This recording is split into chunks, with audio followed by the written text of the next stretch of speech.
Morning, good morning. सब आ गया रे? हाँ सर, सब तो आइए गया है, खाली हमको लग रहा है कि अमिताभ तो नहीं आया है। मैं आई कम इन सर। हाँ कम इन। इतना दिन से गायब कहाँ था रे? और माथा में रुमाल बांध ले है। ये टकला हो गई सर, यही गुनी रुमाल बनले है। ए देख ज्यादा नहीं बोल। अरे तुम लोग लड़ाई क्यों स्टार्ट कर दिए? बैठो। हाँ तो बच्चों में कल पढ़ा रहा था इंग्लिश ग्रामर, और इंग्लिश ग्रामर में नाउन। तो आज हम पूछेंगे कि नाउन किसे कहते हैं, कौन बताएगा? अरे कौन बताएगा रे? बताओ ना, ए अभी तू बताएगा क्या रे? वही कोटा मौका भोरे भोरे दूर रहा, जतरा खराब नहीं कर। देखो तो ये छौली से हमारा दिमाग खराब हो। अरे हम कुछ कर रे, दिमाग में गर्म हो तो ठंडा आज बुझे कि नहीं? अरे तुम लोग को बोल रहे हैं ना सांत्रा ने, जल्दी बताओ नाउन किसे कहते हैं? अरे बाली नाम कह रहा रे? हमारा की पता भाई, हमारा नौवा के पते है तो नाउन कहाँ से पता है? अरे साला वाह बाली, तू तो क्वेश्चन के हल कर रही यार। सर हम बता देंगे। वाह, हमरा तोरे पर आसे था बाबू। चल बताओ नाउन किसे कहते हैं? नौवा के मौके को नाउन कहते हैं। देख लो ना सर, ये सब जहाँ दिन भर छोड़ी पटे थी तो नाम किसे कहते कुछ पता होती? अच्छा छोड़ो, वैसे भी आज शनिचर है, तनी गाना उना सुना दो। हाँ सर, एक बार फिर से अंतराक्षरी करवा दो ना लड़का लड़की में। हेगे अंतराक्षरी के तो नाम नहीं ले, कितना बार तो अनी सबके हरेलियो हा। अच्छा ठीक है, ये बात फाइनल हो जाएगा, एक बार और खेल लो अमित। अच्छा सर, ये बताइए कि मैं लड़का तरफ रहा हूँ कि लड़की तरफ रहा हूँ? मुझे कुछ समझ में नहीं आ रहा है कि किधर रहूँ। अरे बहन कोटा तो दादा खड़ा है, हो जा रही है मैं उनने आगे तू ही स्टार्ट कर। हाँ तो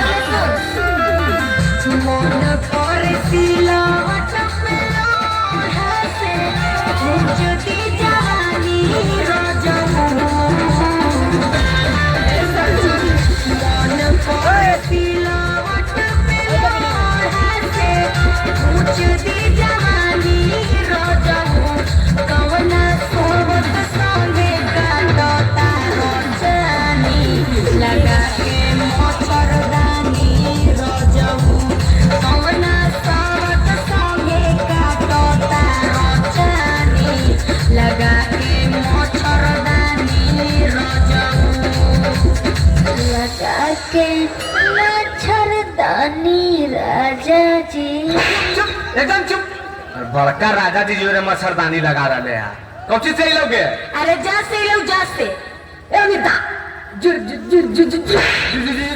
कुछ करो क्या? मार बोला। अरे अमिता जू जू जू जू जू गाना गा दो। चुप। जू जू जू बोला कौन गाना है रे? मार बोझा क्या? सुन सुना ना रे।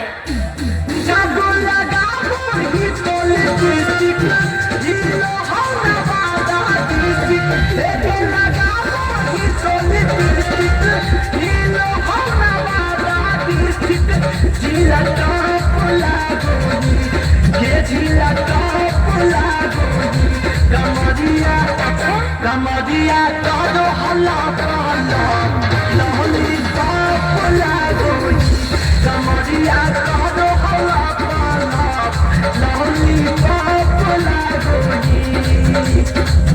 हाँ से गा रे कजनी, हमने के हाँ से आया है, हाँ से गा के हरा दो। चल चल दूर दूर ले आओ। सर ये तो गलत बात है, मैं किधर रहूं? दोनों तरफ से तो मार रहा है। अरे तुमको बोले ना वही खड़ा रहने के लिए, वही खड़ा रहो। हे रे हाँ से सुनाओ।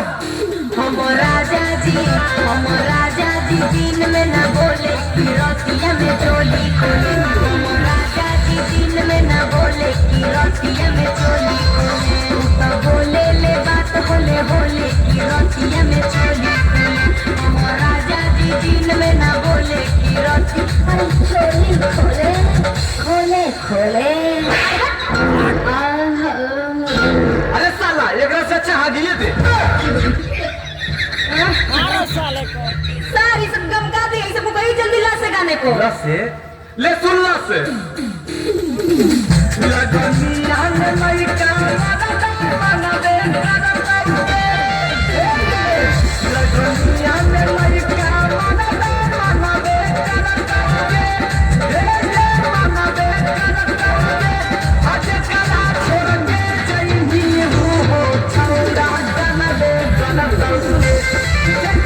छोड़ के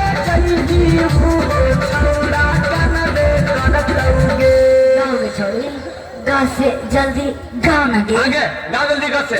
सुन रे गाड़ी लेके मोहिया से जाई हो मोर डराई वर सजना गाड़ी लेके मोहिया से जाई हो मोर डराई वर सजना दारू पी के गाड़ी मत चलाई हो मोर डराई वर सजना दारू पी के गाड़ी जब चलाई हो मोर डराई वर सजना।